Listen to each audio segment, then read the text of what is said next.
Bapak bisa tolong dibacakan itu untuk tahlilan itu, misalnya ilahima, ayat ilahima itu, ayat Al-Baqarah yang terakhir ilahima itu. Oh, saya nggak bahas ke situ lagi, Pak. Karena bukan itu lagi, saya nggak kebahas itu karena iman saya sudah di Yesus Kristus. Jadi nggak pernah baca lagi itu, Pak. Itu lain kali aja, Pak. Sudah nggak ingat ya, Pak. Kalau masalah sholat masih ada yang ingat nggak, Pak? Nah, ini lagi ngaku sejak kecil sholat, belajar ngaji, ditanya bacaan ketika kita duduk istirosi saja nggak ngerti. Aduh, kebangetan betul-betul. Orang-orang bodoh yang ditampilkan di kesaksian Yusuf Manubulu ya.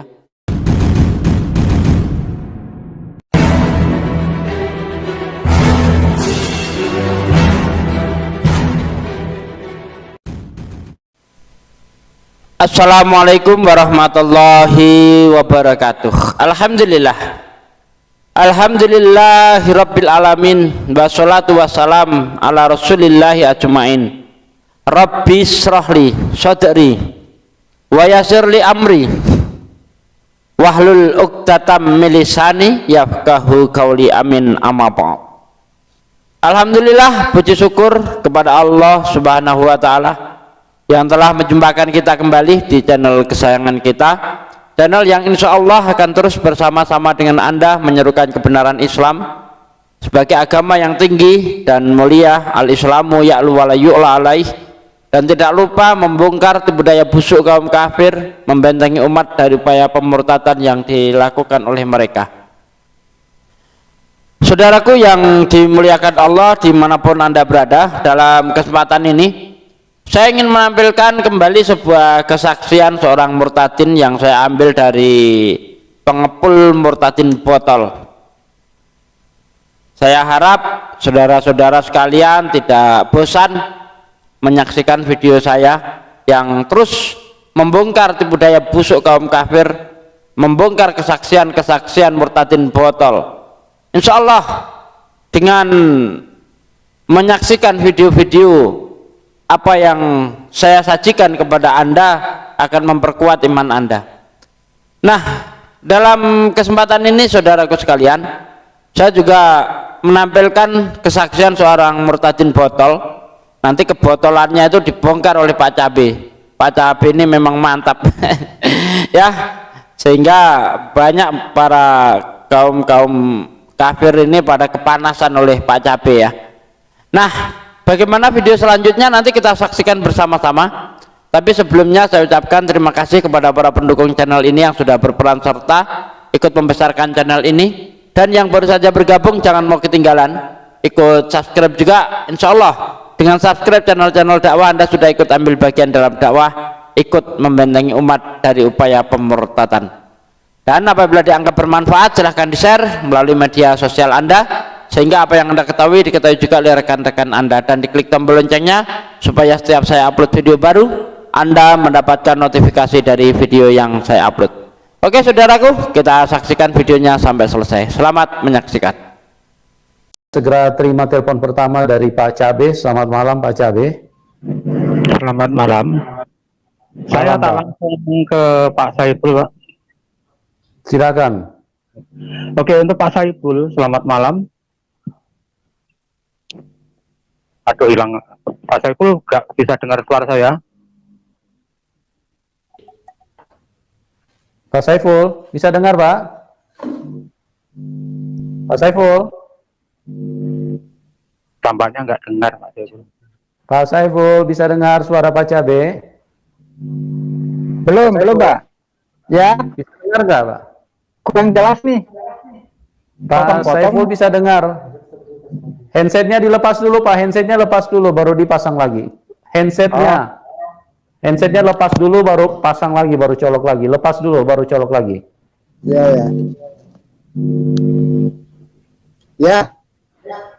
Ya, sudah bisa dengar belum? Ya. Dengar. Ya, silakan Pak Cabe, silakan Pak. Oke, selamat malam Pak Saiful. Malam, Pak. Oke, saya ingin bertanya dulu. Sebelum bertanya, saya ingin konfirmasi. Ya, gimana Pak? Ketika Bapak istilahnya jadi preman pasar itu, Bapak masih menjalankan syariat Islam apa enggak? Waktu itu ya masih belatong loh Pak. Enggak, artinya apakah masih menjalankan sholat, kemudian puasa, kemudian mengaji, atau mungkin di masyarakat masih ikut tahlilan dan sebagainya, itu masih apa enggak?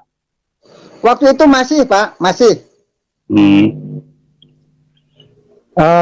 Bapak bisa tolong dibacakan itu untuk tahlilan itu, misalnya lilahima, ayat lilahima itu, ayat Al-Baqarah yang terakhir lilahima itu. Oh, saya nggak bahas ke situ lagi Pak.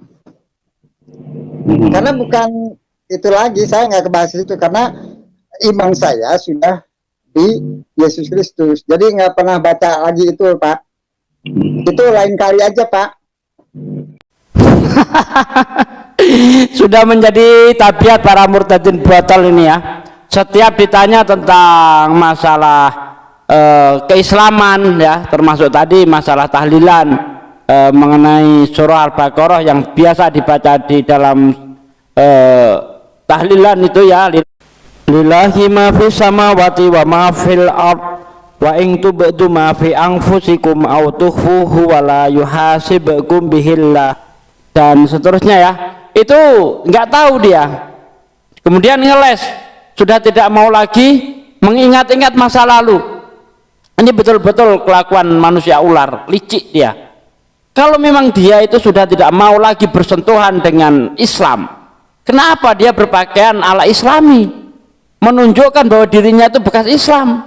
Tak perlu seharusnya. Kalau memang betul-betul konsisten, sudah tidak mau lagi ya bersentuhan dengan Islam, tak perlu berpakaian seperti itu.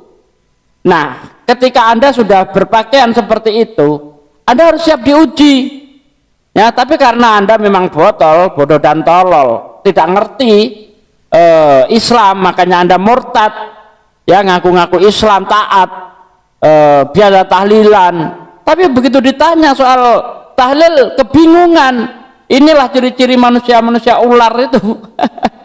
Jadi saudaraku sekalian ya, kesaksian murtadin botol ini sebenarnya benar-benar mempermalukan Kristen ya. Tidak ada efeknya kepada Islam, sama sekali tidak. Islam tidak pernah dirugikan dengan adanya kesaksian seperti ini. Justru Islam sangat diuntungkan ya. Ini mempermalukan dunia Kristen, karena faktanya yang murtad dari Islam itu manusia bodoh dan tolol itu ya. Kita saksikan lagi videonya. Sudah nggak ingat ya Pak, kalau masalah sholat masih ada yang ingat nggak Pak? Yang sembahyang itu ya paling ya ingat yang gitu. Mungkin bacaan istiros mungkin. Halo Pak, suaranya kok anu ya. Ya. Bacaan duduk istiros itu Bapak masih ingat Pak? Apa? Ketika duduk antara dua sujud, duduk istiros itu bacaannya gimana, Bapak masih ingat? Aduh, nggak di ini lagi Pak, jarang lah.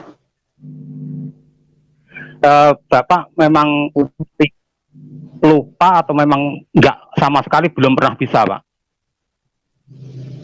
Menurut Bapak mungkin nggak bisa, tapi saya udah, tapi karena begini loh Pak, saya ini udah nggak dinilai karena sudah istilahnya kiblatnya udah ke Yesus Kristus gitu ya, hanya dialah gitu ya. Saya harapannya nggak gitu, jadi nggak ke situ lagi loh Pak, maaf aja ya Pak. Nah ini lagi ngaku sejak kecil belajar ngaji, ditanya bacaan ketika kita duduk istirosi saja nggak ngerti. Aduh, kebangetan betul-betul. Orang-orang bodoh yang ditampilkan di kesaksian Yusuf Manubulu ya. Bacaan ketika kita duduk istirosi ya, anak kecil saja tahu ya, mosok. Aduh. Itu kan Rabbik firli warhamni wajburni warfa'ni warzuqni wahdini wa'afini fa'fu'ani. Itu bacaan istirosi. Ya masa nggak ngerti sih?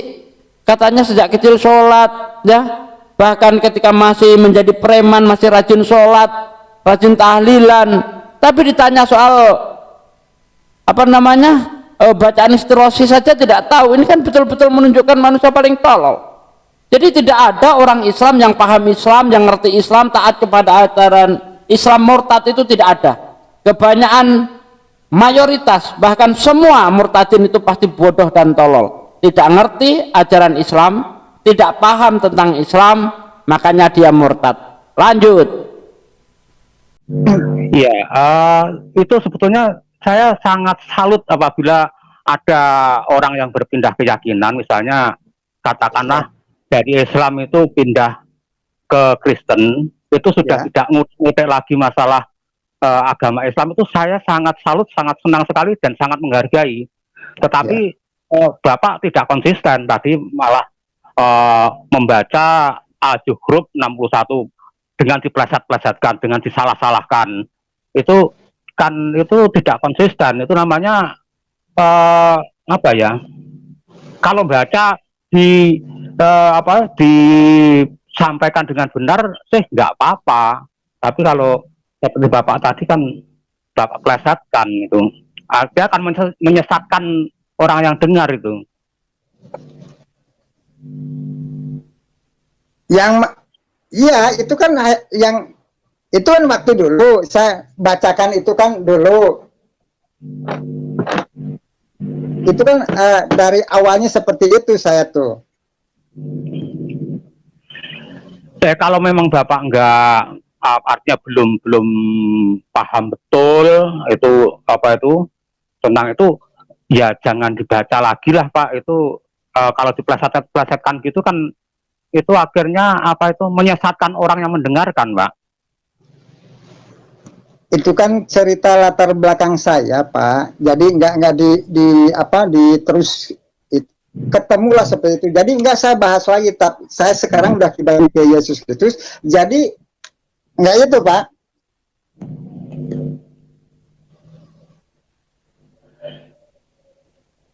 Ya, saya cuma pesan saja Pak, kalau nanti Bapak kesaksian di tempat lain, saya setuju kalau Bapak misalnya tidak mau untuk ditanya tentang masalah keyakinan Bapak yang dulu sudah meninggalkan, oke. Tapi ya juga konsisten, jangan baca-baca Al-Quran dengan disalah-salahkan begitu, itu menyesatkan sekali gitu loh Pak. Jadi kalau memang sudah nggak mau menyinggung itu, saya sangat menghormati, itu hak Bapak sebagai keyakinan Bapak. Jangan lantas membaca ayat dengan dipleset-plesetkan seperti itu, gitu Pak. Maksudnya itu kan dikatakan inilah jalan yang lurus kan, seperti itu. Itu baca terjemahannya saya. Karena latar belakang itu, maksudnya coba Bapak baca keseluruhan, atau mungkin admin bisa bantu carikan di Google Al-Zukhruf 61 itu gimana terjemahannya secara komplit. Coba Bapak baca secara komplit bunyinya gimana, kan tidak seperti yang Bapak ucapkan tadi.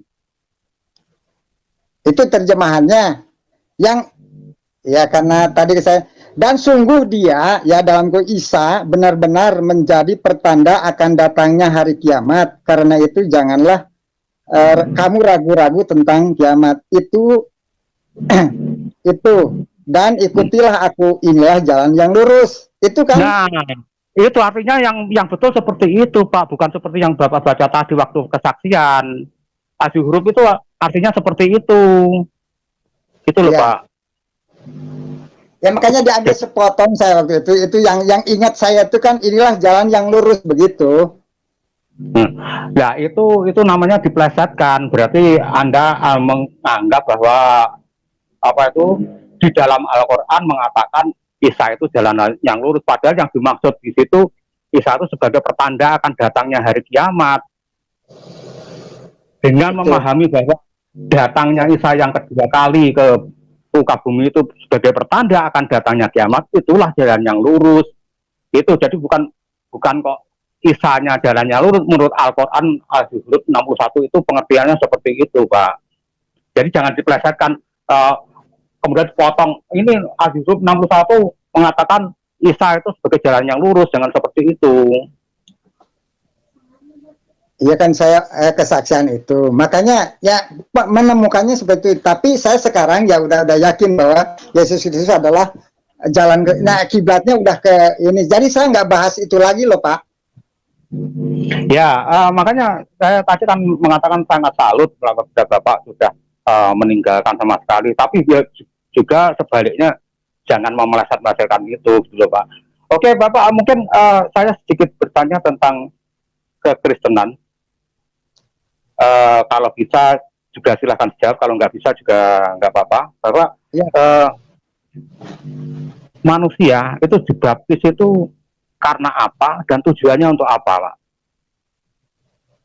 Orang dibaptis itu apa sebabnya dan tujuannya untuk apa? Ya, kalau paham saya ya Pak ya, kalau salah maaf ya. Jadi baptisan itu menurut saya hanya pertanda saya menjalankan firman Tuhan harus dibaptis itu, dan tanda saksi istilahnya banyak kan di situ, istilahnya seperti itu, Pak. Jadi hanya sebagai ikrar, semacam ikrar. Kalau di Islam itu 2 kali syahadat gitu ya. Kalau baptisan, kalau paham saya, jadi bisa simpelnya begini, ikut mati ya karena di ini, dan ikut bangkit lagi, menurut paham saya. Gitu. Yang tadinya mati, ikut mati, mengalami mati secara ini, nah bangkit lagi, itu yang pemahaman saya. Yang terutama itu jadi saksi, oh ini bahwa ini baptis, ya itu gitu ya. Menurut pandangan saya itu, Pak. Kok pandangannya kok seperti itu, mungkin ada dasarnya, Pak. Itu mungkin mengambil dari apa, ayat apa gitu. Kok baptis kok ikut mati kemudian ikut bangkit lagi, itu pandangan dari mana, Pak? Gimana, Pak?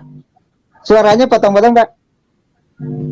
Ya, menurut pandangan Bapak kan baptis itu berarti artinya bahwa ikut mati dan kemudian ikut bangkit lagi. Singkatnya kan seperti itu. Nah, pandangan atau pemahaman seperti itu diambil dari mana? Bapak mengambilnya dari mana? Kalau misalnya itu dari Bible atau dari ayat berapa gitu. Pandangan seperti itu.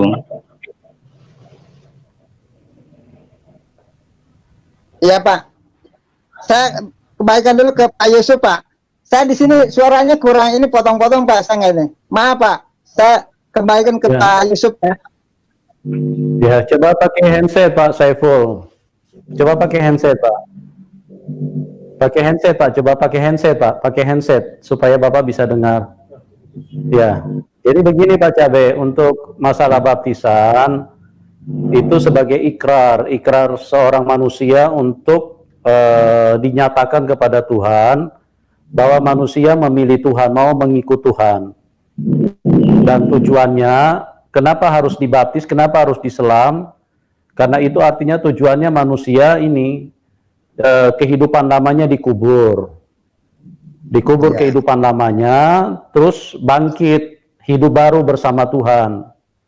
Kenapa pakai air? Air itu adalah bicara tentang kehidupan, karena tanpa air manusia tidak bisa hidup. Air itu juga berbicara tentang penyucian, pembersihan.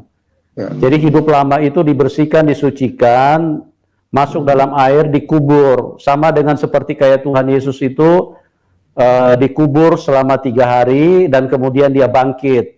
Dan itu adalah lambang daripada baptisan itu sendiri. Jadi itu sebagai pernyataan dan sebagai keputusan hidup bahwa kita ini mati di dalam mati bersama Tuhan Yesus. Artinya hidup lama, hidup daging kita itu dikubur. Ya, misalnya seperti perkataan yang suka berbohong, pikiran cabul, pikiran kotor, emosian, fitnah, kebencian, amarah, itu dikubur semua di dalam air baptisan. Nah, kita bangkit dengan cara hidup yang baru, seperti yang terjadi di dalam kehidupan manusia. Nah, contohnya itu seperti Paulus. Dulu waktu dia belum kenal Tuhan, dengan kehidupan lama dia sangat membenci tentang Tuhan. Begitu dia percaya Tuhan, dibaptis, mati, ditenggelamkan hidup yang lamanya, dia bangkit dengan hidup yang baru, hidup bersama seperti kayak yang Tuhan Yesus ajarkan. Jadi dengan cara hidup yang berbeda, dia menjadi pribadi yang berubah, pribadi yang baik. Dia sangat mengasihi Tuhan, sangat mengasihi jiwa-jiwa, bahkan hidupnya dihabiskan dengan pelayanan untuk memberitakan Injil. Mungkin begitu Pak Cabe? Jadi kalau saya tangkap yang disampaikan Pak Yusuf itu, yang dikubur dan dibangkitkan kembali itu kehidupan atau cara hidup ya? Cara hidup Pak. Soalnya yang saya tangkap dari apa yang disampaikan Pak Saiful tadi berbeda. Jadi ya beliau mengatakan juga mati kembali, mati dan hidup kembali juga sama, tapi saya orientasinya ke fisik kalau yang disampaikan Pak Saiful tadi, bukan tidak sama dengan yang disampaikan Pak Yusuf. Jadi cara hidup, cara hidup. Oke Pak, terima kasih waktunya dan mungkin sampai di sini dulu saja untuk saya. Selamat malam. Selamat malam.